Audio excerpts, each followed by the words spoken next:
Halo teman-teman, di sini kami akan menjelaskan tentang organisasi militer global dan regional. Mau tahu penjelasannya? Nonton video ini sampai selesai. Organisasi regional adalah sebuah organisasi yang dibentuk oleh negara-negara yang berada di kawasan atau wilayah tertentu untuk bekerja sama dalam berbagai bidang seperti politik, ekonomi, sosial, dan keamanan. Organisasi ini bertujuan untuk memajukan kepentingan bersama antar negara anggota di wilayah tersebut. Organisasi global adalah sebuah entitas atau lembaga yang beroperasi secara internasional dengan tujuan untuk menangani masalah-masalah atau isu-isu yang bersifat global, seperti perdamaian, perdagangan, hak asasi manusia, perubahan iklim, dan lain-lain. Organisasi ini biasanya terdiri dari negara-negara atau lembaga-lembaga yang memiliki anggota dari berbagai negara. NATO atau North Atlantic Treaty Organization adalah organisasi internasional yang dibentuk untuk memastikan stabilitas dan keamanan negara-negara anggotanya melalui kerjasama politik dan militer. Didirikan pada 4 April 1949 dengan tujuan utama menjaga perdamaian dan mencegah ancaman eksternal terhadap negara-negara anggotanya. NATO awalnya dibentuk oleh 12 negara, Amerika Serikat, Kanada, Inggris, Prancis, Belgia, Belanda, Luxembourg, Denmark, Italia, Portugal, Norwegia, dan Islandia. Seiring waktu, NATO berkembang dan kini memiliki lebih dari 30 negara anggota. Tujuan utama NATO. Yang pertama, keamanan kolektif.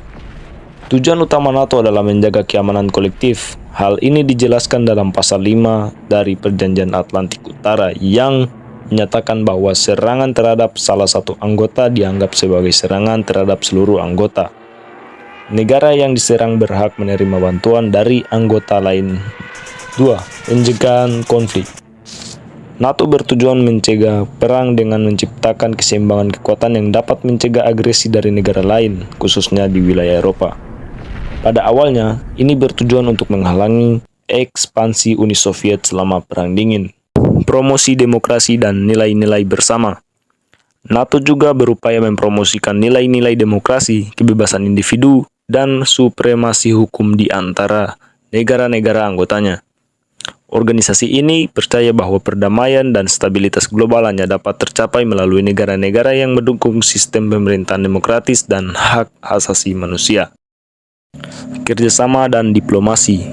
Meskipun berfokus pada keamanan militer, NATO juga terlibat dalam diplomasi internasional dan kerjasama dengan berbagai organisasi internasional seperti PBB, Uni Eropa, dan Organisasi Keamanan dan Kerjasama di Eropa atau OSCE untuk menangani tantangan global seperti terorisme, perubahan iklim, dan bencana alam. Struktur dan organisasi NATO. NATO memiliki struktur organisasi yang mencakup beberapa badan utama. Yang pertama, Perjanjian Atlantik Utara merupakan dasar hukum pembentukan NATO dan menetapkan prinsip-prinsip dasar kerjasama anggotanya. Kedua, Dewan NATO merupakan badan pengambil keputusan tertinggi yang terdiri dari perwakilan tinggi masing-masing negara anggota seperti Menteri Luar Negeri, Menteri Pertahanan. Dewan ini bertanggung jawab untuk menetapkan kebijakan dan keputusan penting. 3. Komite Militer. Badan yang terdiri dari pejabat militer senior dari negara-negara yang memberikan nasihat tentang masalah militer membantu merencanakan operasi militer bersama. 4. Sekretariat NATO berfungsi sebagai badan administratif yang mengelola kebijakan dan kegiatan sehari-hari organisasi. Kelima, Komando Militer NATO terdiri dari 2 komando utama, yaitu Komando Tertinggi Aliansi Utara yang terletak di Mons, Belgia, dan Komando Tertinggi Aliansi Selatan yang berlokasi di Napoli, Italia. Peran NATO setelah Perang Dingin.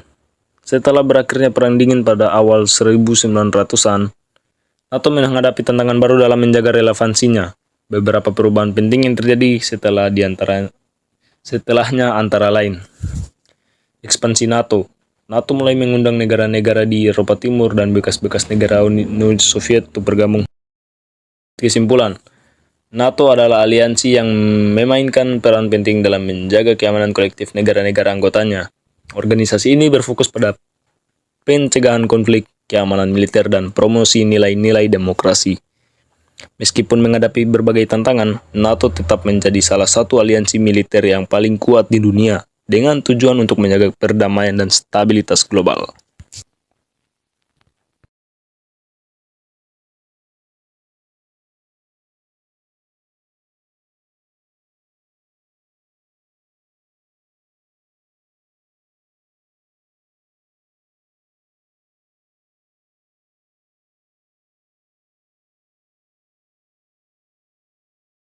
Pakta Warsawa. Pakta Warsawa adalah aliansi militer yang dibentuk oleh Uni Soviet dan negara-negara komunis Eropa Timur pada tahun 1955. Nama resmi aliansi ini adalah Perjanjian Persahabatan, Kerjasama, dan Bantuan Bersama. Pakta Warsawa dibentuk sebagai respons terhadap pembentukan NATO oleh negara-negara Barat pada tahun 1945.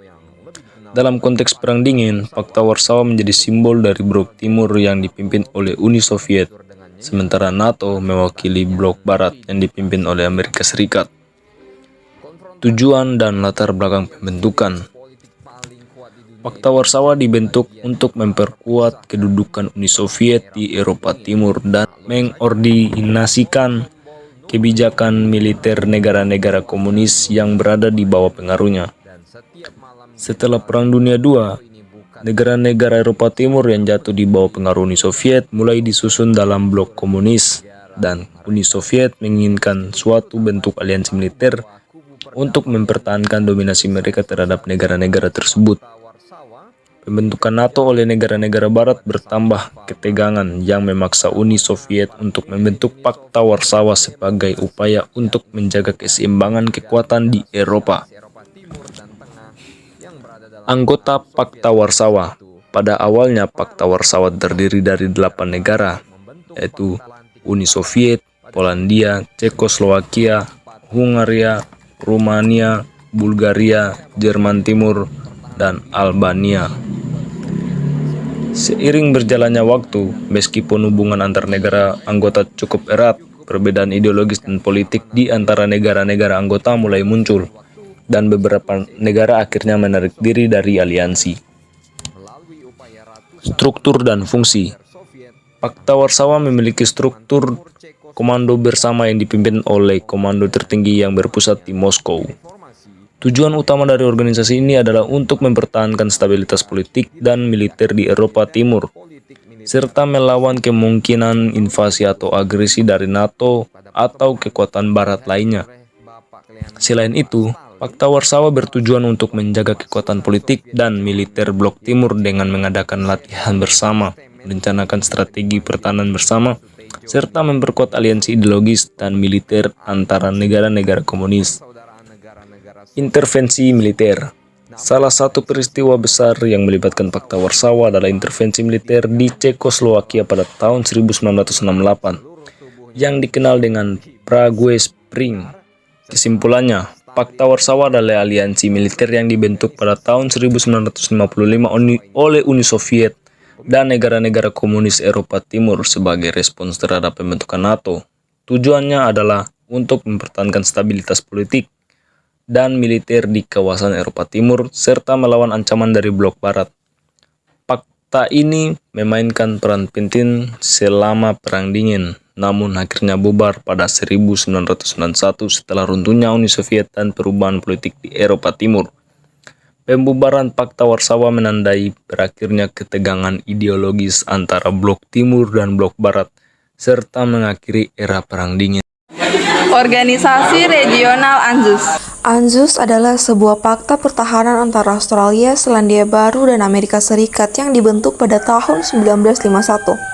Tujuan utama pakta ini adalah untuk menghadapi ancaman komunisme di kawasan Asia Pasifik selama Perang Dingin. Namun, pada tahun 1976, Selandia Baru memutuskan untuk tidak lagi mengizinkan kapal-kapal perang Amerika Serikat yang membawa senjata nuklir untuk berlabuh di pelabuhan-pelabuhannya. Hal ini menyebabkan Amerika Serikat membatasi kerjasama militernya dengan Selandia Baru. Pada tahun 1986, Australia dan Amerika Serikat memutuskan untuk melanjutkan Pakta ANZUS tanpa partisipasi Selandia Baru. Sejak itu, Pakta ANZUS secara efektif berubah menjadi sebuah pakta antara Australia dan Amerika. Sekian penjelasan tentang organisasi militer regional dan global. Jika ada salah kata mohon dimaafkan. Sekian, terima kasih. Jangan lupa like, komen, dan subscribe.